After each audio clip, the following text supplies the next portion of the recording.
اعوذ باللہ من الشیطان الرجیم بسم اللہ الرحمن الرحیم۔ آج ہم تکبیر تحریمہ جو نماز کے داخلی فرائض میں سے پہلا فرض ہے اس کے ضروری مسائل لے کر ہم آپ کی خدمت میں حاضر ہیں۔ سب سے پہلا مسئلہ آپ یاد رکھیں تکبیر تحریمہ کے حوالے سے کہ جن نمازوں میں قیام فرض ہے اس میں تکبیر تحریمہ کے لیے بھی قیام کیا ہے؟ فرض ہے۔ اگر کسی نے بیٹھ کر اللہ اکبر کہا پھر کھڑا ہو گیا تو اس کی نماز جو ہے وہ شروع نہیں ہوئی۔ در مختار اور فتاوی عالمگیری کے اندر یہ بات موجود ہے۔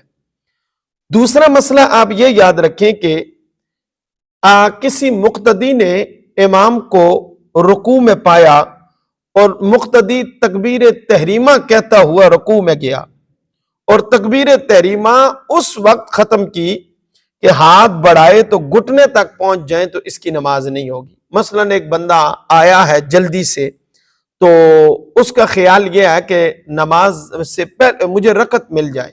پہلی بات یہ ہے کہ آپ وضو کر کے وضو کے قطرے مسجد میں نہیں پھینکنے چاہیے۔ پھر آپ صلی اللہ علیہ وسلم نے مسجد میں دوڑنے سے بھی منع فرمایا ہے۔ کوشش کریں کہ آپ سکون اور اطمینان سے جو ہے وہ آپ رکعت جاتی ہے تو چلی جائے لیکن مسجد میں دوڑنا نہیں ہے۔ بعض اوقات جلدی میں لوگ آتے ہیں اور اللہ اکبر کہتے ہیں اور رکوع میں چلے جاتے ہیں تو وہ اتنا جلدی اللہ اکبر کہتے ہیں کہ اگر اللہ اکبر کہیں اور بر کہنے سے پہلے اگر ان کے ہاتھ وہ اتنا جھکیں کہ گھٹنوں تک پہنچے ہوئے ہوں تو یہ قیام نہیں ہوگا، یہ جو ہے نا وہ اس کی تکبیر تحریمہ نہیں ہوگی۔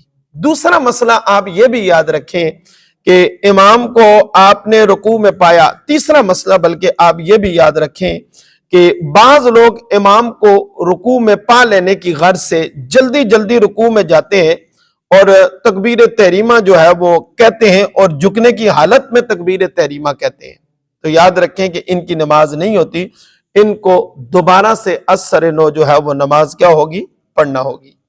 اور چوتھا مسئلہ یہ بھی یاد رکھیں کہ جب مقتدی نے لفظ اللہ امام کے ساتھ کہا مگر لفظ اللہ اکبر بر جو ہے وہ امام کے بر سے آگے ہو گیا، یعنی اللہ اکبر آپ نے جب بر ختم کی تو امام نے ابھی ختم نہیں کی اور آپ نے بر کہہ دیا، یعنی امام کی تکبیر سے پہلے آپ نے تکبیر کہہ دی تو آپ کی نماز جو ہے وہ نہیں ہوگی۔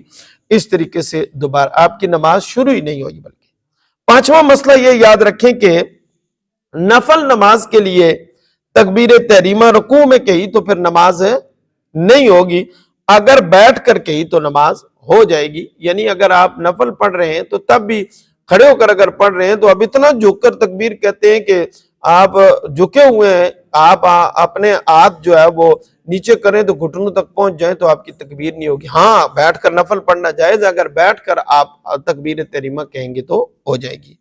چھٹا مسئلہ یہ یاد رکھیں کہ جو بندہ تکبیر اللہ اکبر کے لفظ پر قادر نہ ہو، مثلا گنگا ہے یا کسی وجہ سے اس کی زبان کیا آ گئی ہے؟ کٹ گئی ہے، وہ اللہ اکبر اپنی زبان سے جو ہے وہ ادا نہیں کر سکتا، تو یاد رکھیں اس پر تلفظ جو ہے وہ واجب نہیں ہے، البتہ اس کے دل کا ارادہ ہی جو ہے وہ کیا ہوگا؟ کافی ہوگا۔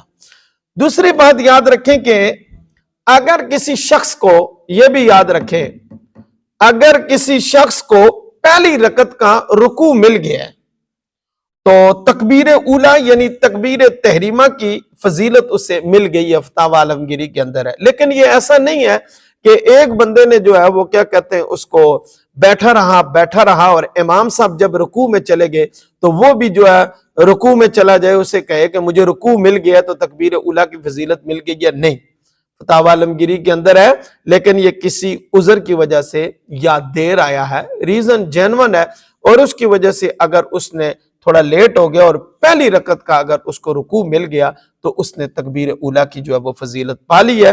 انشاءاللہ العزیز تکبیر اولا تکبیر تحریمہ کے ضروری مسائل ابھی باقی ہیں، وہ لے کر ہم کلپ نمبر 17 میں آپ کے لیے حاضر ہوں گے۔ تب تک کے لیے اللہ حافظ، السلام علیکم ورحمۃ اللہ۔